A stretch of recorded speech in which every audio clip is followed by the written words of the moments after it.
Bonjour à tous et bienvenue dans l'Hebdo, le récapitulatif en 15 minutes chrono des actualités de la semaine. Au début du mois de janvier, impossible de passer à côté de l'indispensable cérémonie des vœux, véritable temps fort dans la vie d'un maire. Événement d'autant plus important en 2023 que ces derniers en ont été privés ces 2 dernières années, Covid oblige. Pour certains, c'est une première, alors ça se prépare minutieusement, quelle que soit la taille de la commune d'ailleurs. Regardez plutôt ce reportage.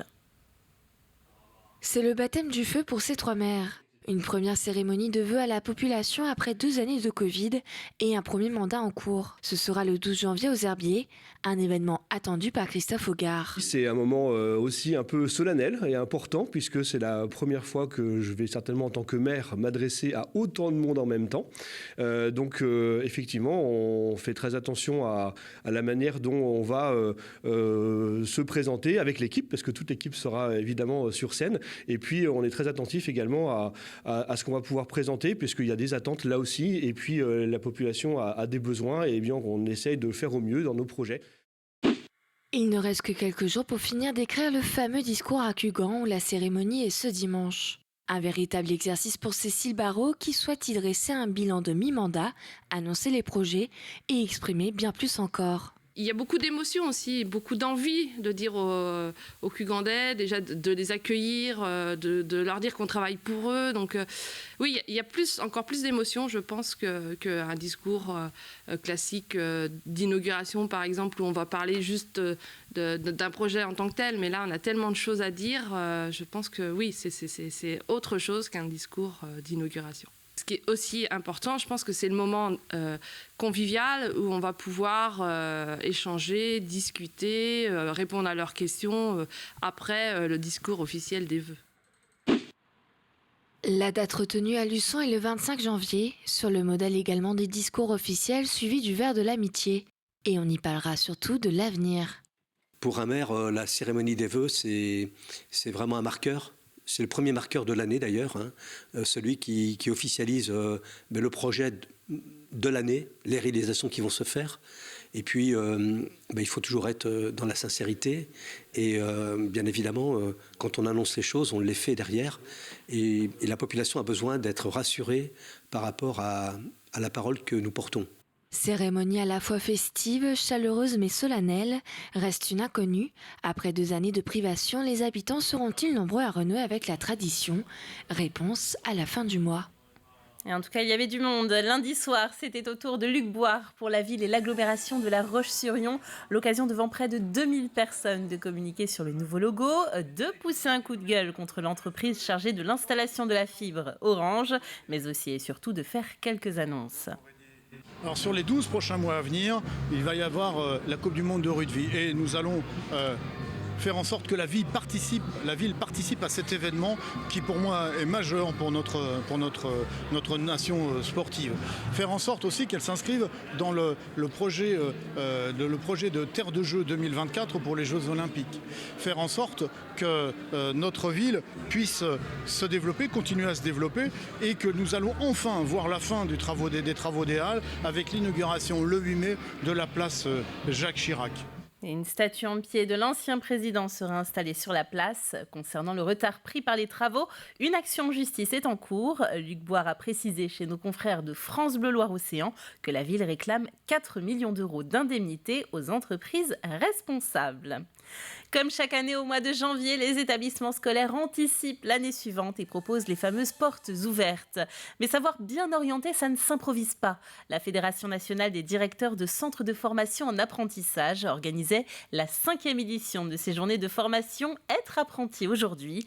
Quelques heures d'immersion destinées non pas aux futurs formés, mais à leurs formateurs. Le reportage d'Alexandre Lenaour. Aujourd'hui, ce ne sont pas les apprentis qui se forment, mais plutôt ceux qui les encadrent quotidiennement.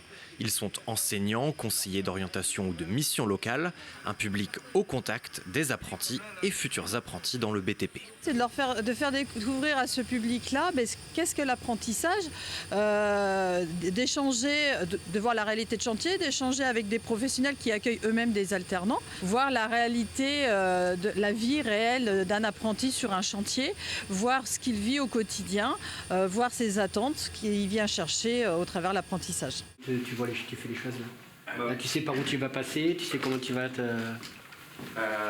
Si, il y a un plan, c'est mon chef, il m'a expliqué comment faire. D'accord. Et du coup, là, j'ai posé mes... Étudiant au BTP CFA Vendée, Alimou Diallo travaille depuis septembre sur ce chantier du centre hospitalier départemental. Après des débuts en boulangerie, il est devenu plombier chauffagiste. Une reconversion réussie pour celui qui a déjà été élu 2 fois meilleur apprenti de France. Première chose, il faut aimer, il faut se lancer aussi. Plus je suis apprenti, plus j'ai découvert mon métier, quoi. Et par exemple, j'aime bien apprendre. Ça, c'est l'une de mes qualités et j'aime bien écouter. Et pour l'instant, j'ai envie d'être apprenti et continuer mes études. C'est assez... faut arriver à comprendre. Et logiquement, un jeune qui sort de BP, si je peux me permettre, il voit ce plan-là. Logiquement, après 5 ans, on est d'accord. Questions logistiques, pratiques et relationnelles, et les corps de métier concernés sur ces chantiers sont nombreux. L'occasion aussi de rappeler que la formation d'un apprenti demande avant tout du temps. On voit qu'un apprenti, c'est pas en 2 ans qu'on est capable de tenir un chantier comme on l'a vu aujourd'hui. On doit au moins 5 ans minimum, si c'est pas 10 ans. L'avantage, c'est qu'aujourd'hui, avec le 3CA BTP, on a quand même des CAP, des BP, des bacs et aujourd'hui des BTS. Donc quand même, on a un cursus qui peut aller jusqu'à 10 ans. À La Roche-sur-Yon, le BTP CFA Vendée compte cette année 1650 jeunes en alternance, un chiffre dont la tendance est à la hausse depuis plusieurs années. Si vous habitez Vendée Grand Littoral et que vous cherchez un emploi ou une formation, direction la Boissière des Landes le 20 janvier. Il s'y tiendra la 15e édition du forum Emploi-Formation à l'espace socioculturel. Plus de 50 employeurs seront présents. Alors parmi les nouveaux venus, on trouvera le Puy du Fou, le département ou encore une agence d'intérim spécialisée dans l'insertion. Plus qu'une annonce ou un CV, une rencontre peut en direct tout changer. Donc le choix de Vendée Grand Littoral depuis 2 ans maintenant est effectivement d'organiser 2 événements. Un en rétro-littoral sur la Boissière des Landes. Si on parle de formation, les centres de formation sont quasi tous basés sur La Roche-sur-Yon. En termes de distance, c'est quand même beaucoup plus logique. Et un 2e événement est organisé donc en fin février, pendant une période de vacances scolaires, parce que ça ne va pas être non plus la même cible. Et là, sur le littoral, où il n'y aura que des entreprises de présentes sous un format job dating. Le forum est très important parce qu'au-delà de l'adéquation, je dirais, emploi-entreprise, il y a aussi une communication qui est faite à côté, je dirais, sur le logement. Et il y a des solutions, il y a des chefs d'entreprise qui ont des logements, mais ce n'est pas forcément su des demandeurs d'emploi. Et ça peut aussi favoriser la prise d'emploi pour des gens qui viennent d'assez loin, quoi. Nous évoquions le Puy du Fou à l'instant. Eh bien, le parc lance justement pour la prochaine saison une campagne de recrutement un peu décalée. Les candidats sont appelés à participer le 8 février prochain à un jeu de piste immersif directement sur place. Ils découvriront les secteurs qui recrutent, la propreté, l'hébergement, la restauration et la blanchisserie. Le jour J, ils iront de balise en balise pour découvrir l'environnement de travail et devront répondre à des questions ou réaliser quelques épreuves. L'inscription à cette campagne de recrutement se fait directement sur le site internet du Puy du Fou, rubrique candidature spontanée. Êtes-vous doué pour ouvrir les huîtres ? Si oui, présentez-vous à Notre-Dame-de-Mont, où est organisée à la fin du mois la sélection du meilleur écaillé Vendée Atlantique. 8 concours régionaux sont ainsi organisés partout en France. Les 2 premiers sélectionnés iront en finale au Salon de l'Agriculture fin février, un concours ouvert aux professionnels comme aux amateurs. Au-delà du savoir technique, c'est surtout aussi la mise en avant des produits, du travail des professionnels. Donc c'est le Comité national de la conchyliculture qui organise et qui est à l'origine du championnat de France des écaillés. Donc c'est grâce à eux qu'on peut bourlinguer comme ça sur tout le pays pour aller chercher le meilleur écaillé de France 2022. Et rendez-vous donc dimanche 29 janvier au restaurant L'Estran de Notre-Dame-de-Mont pour participer ou assister à la sélection. Un concours en présence du champion du monde écaillé d'ailleurs. L'occasion d'admirer sa technique et de prendre des notes pour l'an prochain. Les fruits de mer ouverts ce jour-là seront ensuite vendus au profit de la SNSM. On ouvre une page sport. En football, l'aventure continue pour les Herbiers. Après les 32e de finale de Coupe de France, les Vendéens affrontaient Pontivy. Ils remportent le match 4-1. Ils se qualifient donc pour les 16e de finale. Alors le prochain match ne sera pas facile pour les Rouges et Noirs. Les Herbiers vont recevoir Reims, une équipe de Ligue 1. Une véritable récompense pour eux. On écoute l'entraîneur. Le fait de jouer une Ligue 1, je sais qu'au niveau mental, pour les joueurs, ça va être, ils vont y penser. C'est à nous de bien gérer justement parce qu'avant, il y aura un match de championnat important. On avait déjà attaqué la montagne, peut-être les Pyrénées, là on va attaquer les Alpes. Mais tant mieux, ils font ce métier pour vivre, pour avoir ces émotions-là. Ce sont encore des joueurs amateurs, même s'ils ont des contrats. Mais ils veulent vivre ces émotions, ces grands matchs. Et aujourd'hui, le fait de préparer un match comme Reims, ben voilà, pour eux, c'est plus qu'un bonus, mais ça ne va pas rester qu'un bonus parce qu'on va essayer bien évidemment de bien représenter le club. Voilà, et rendez-vous le week-end du 21 janvier pour connaître l'issue du match.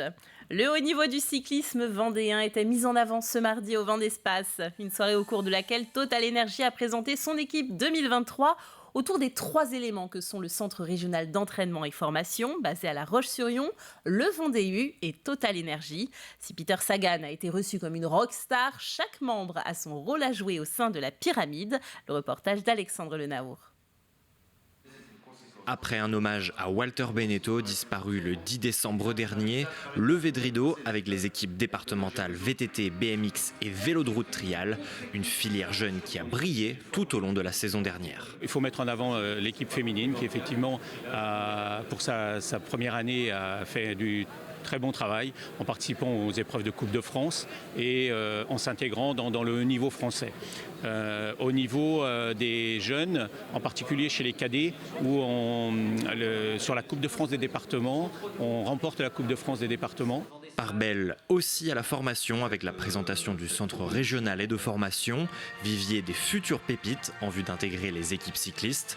Il était ensuite temps d'accueillir 2 équipes vendéennes attendues, les 18 coureurs de Vendée-U, d'abord auteurs d'une saison flamboyante, 47 victoires au compteur dont 2 titres de champion de France amateur, et puis le team Total Energy, ensuite de Jean-René Bernaudot, 25 coureurs dont 5 recrues pour porter l'équipe qui ira au moins jusqu'en 2025 suite au récent renouvellement de contrat avec Total Energy. De l'honnêteté, du travail, la concentration. Donc le pôle performance est développé. Donc tous les ingrédients sont réunis pour qu'on fasse des victoires. Donc lesquelles, de préférence n'importe lesquelles, puisque chez les professionnels c'est très difficile de gagner. Donc voilà, pas de regrets, ce serait ça l'objectif. Et puis que la fête soit belle dans quelques mois. Point d'orgue de cette présentation, enfin l'une des attractions de la soirée, l'arrivée de Peter Sagan, le Slovaque triple champion du monde sur route et septuple tenant du maillot vert sur le Tour de France et qui compte bien apporter sa pierre à l'édifice cette saison après une année 2022 plus délicate. 2021-2022, ça a été assez difficile. Les 2 années se sont beaucoup ressemblé. J'ai eu le Covid dès le début de la saison et la suite a été un peu en dents de scie. Je crois que cette année va être beaucoup mieux. Pour l'instant, tout se passe très bien et ça devrait le faire. Une soirée avec en point d'orgue donc la photo souvenir avant de lancer une saison 2023 pleine d'ambition pour briller sur tous les terrains. Dans un autre domaine, le printemps du livre de Montaigu se tiendra cette année les 24, 25 et 26 mars. Mais d'ici là, il se balade. Alors oui, c'est bien le nom de l'opération. À partir de la semaine prochaine et jusqu'au 1er février, les auteurs sont en vadrouille à la Bernardière, à Saint-Philbert-de-Bouenne, Montrévert, Montaigu-Vendée et la Bruffière. L'occasion de rencontres et de temps d'échange. Les habitants du territoire souhaitent aussi, ont cette envie que la culture vienne jusque chez eux, la culture, je dirais, de proximité, hein, par-delà, par les bibliothèques ou les médiathèques de nos communes.